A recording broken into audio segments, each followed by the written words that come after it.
What is going on, y'all? Robert Sykes, KetoSavage.com, and welcome to contest prep update for week 10. It's kind of crazy to think that we're already 10 weeks into this endeavor, but I'm feeling great thus far, and I'm excited to dive into it and keep on trucking. So, week 10 had some interesting, not really obstacles, but interesting things I had to work through. So, from an environmental standpoint, I went on the Low Carb Cruise this week.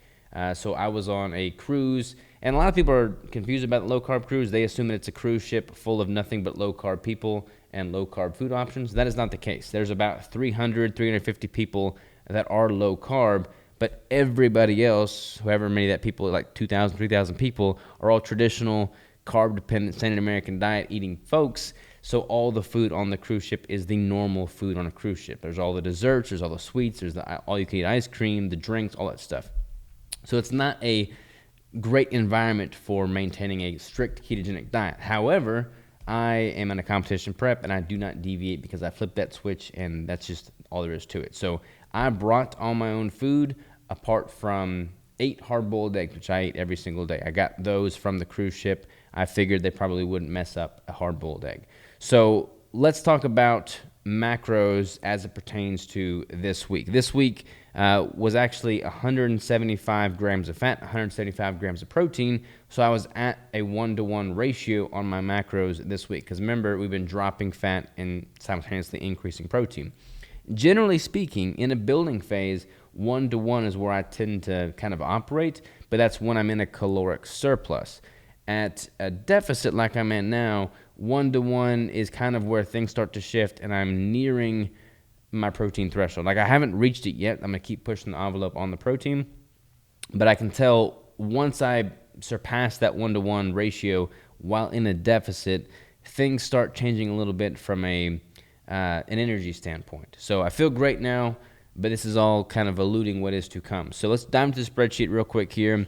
Again, I was at 175 grams of fat, 175 grams of protein, 15 grams of total carbs. I didn't weigh myself this entire week because, again, I was on the Low Carb Cruise.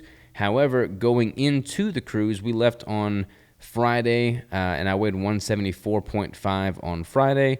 And a little sneak peek for y'all, I went ahead and weighed in today because, remember, we're recording this the Monday after, and I weighed 169.0. So I effectively lost about 5 pounds on the cruise, which is interesting. I don't think most people that went on a cruise are going to say that they lost weight on the cruise, but I did. They didn't have a stairmaster on the cruise ship, so I wasn't able to do the stairmaster, but I did walk quite a bit, and then we went inland, and we walked quite a bit there. So hopefully I was able to kind of keep the cardio more or less in check, obviously based off of the weight. That was all good. Now, again, that weight of 169 was after we drove back 9 hours, and we got home late, so my sleep was messed up. I'm probably holding some fluid retention from the drive, so I'm not really sure where that weight's going to stabilize this week, but we will see. It was good to know that I didn't gain weight while on the cruise.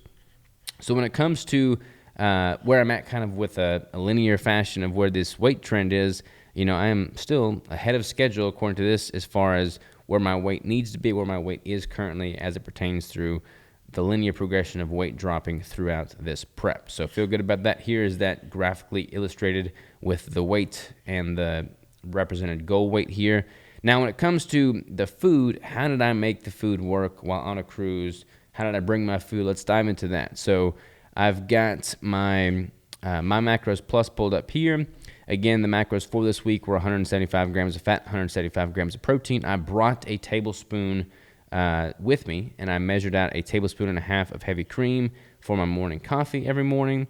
I had 1 Bell's Brownie Keto Brick every single day, and then I had the 8 hard-boiled eggs, which I got from their buffet, and then I had 1 package of the Carnivore Snax beef sliders, which is 5 ounces per package, and, obviously electrolytes throughout the day. And that pretty much nailed my macros perfectly. That put me at 174 grams of fat, 13.75 grams of carbs, and 176 grams of protein. So pretty much right there where I wanted to be with regards to my macros.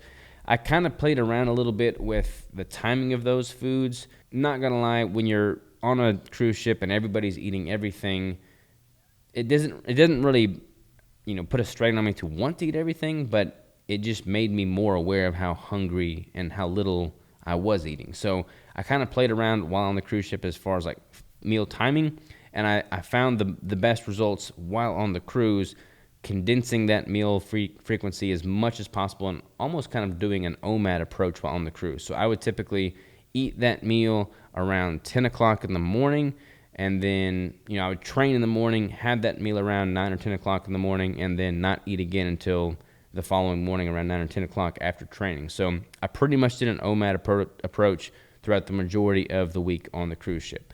So that's pretty much what we're looking like from a macro standpoint there. Going into this next week, the protein is actually going to exceed the fat, so we'll talk about that in next week's video. But I feel like with the cruise ship experience with this week, this is a great video to just really kind of talk about the discipline component of a competition prep. So here I am on a cruise ship speaking on the Low Carb Cruise, and everybody else that was there for the cruise, I mean, they're not in a prep, so I don't blame them, but they're eating all the foods. They're keeping it keto, and they're eating like, the proteins and the fats, which is what I've done in years prior. But since I'm in a prep, I didn't want to leave that to chance. I didn't just guesstimate anything. I brought the foods that I could so I can control for all the variables that I have access to, and then I ate the safest thing possible, which is simply hard-boiled eggs. Like, they're not going to mess up a hard-boiled egg. The macros are what they are on those. So if you are in a prep, and if you want to be the very best that you can be, don't try and justify your excuses or reasons for deviating from the plan. Find a way to make it work, and then get it dialed in. I didn't gain any weight on the cruise. I got leaner and leaner and leaner throughout the cruise, and I didn't feel guilty after the ship docked and we got off the boat. I felt great. I didn't feel like I missed a beat throughout the prep, and I feel like that speaks volumes to my level of maturity as a competitor, because I probably wasn't able to do that. Actually, I probably was able to do that, honestly. I was a little maniac in the very beginning stages of my bodybuilding endeavors. But a lot of people, they have a hard time figuring out what macros they can do, what they can justify with, how they can do flexible dieting. And really and truly, if I had done that, if I had brought a food scale and tried to measure things out on the cruise, there would be so many more variables at play. And yes, I could have made that work, and I could have made that sustainable. And for some people, that's what needs to happen to make it sustainable.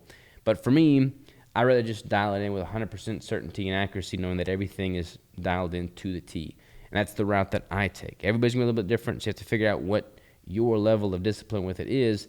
But I hope that me doing this is not putting myself on a pedestal or anything, but simply illustrating to y'all what is possible when you have a goal and you put your mind to it, and recognize that that is an option for you as well. So hopefully this series video kind of just showcases what's possible when you are truly disciplined, dialed in, and ready to rock and roll with the prep. So that's pretty much all I've got to share with this one. Next week, we'll do an updated posing footage, and we will also dive into some of the macro manipulations as protein starts to exceed the dietary fat. But that is it for this week with the cruise, the macros, the 1-to-1 ratio, and kind of cardio. So hope you all enjoyed. Thank you all for tuning in, and we'll talk to you next time.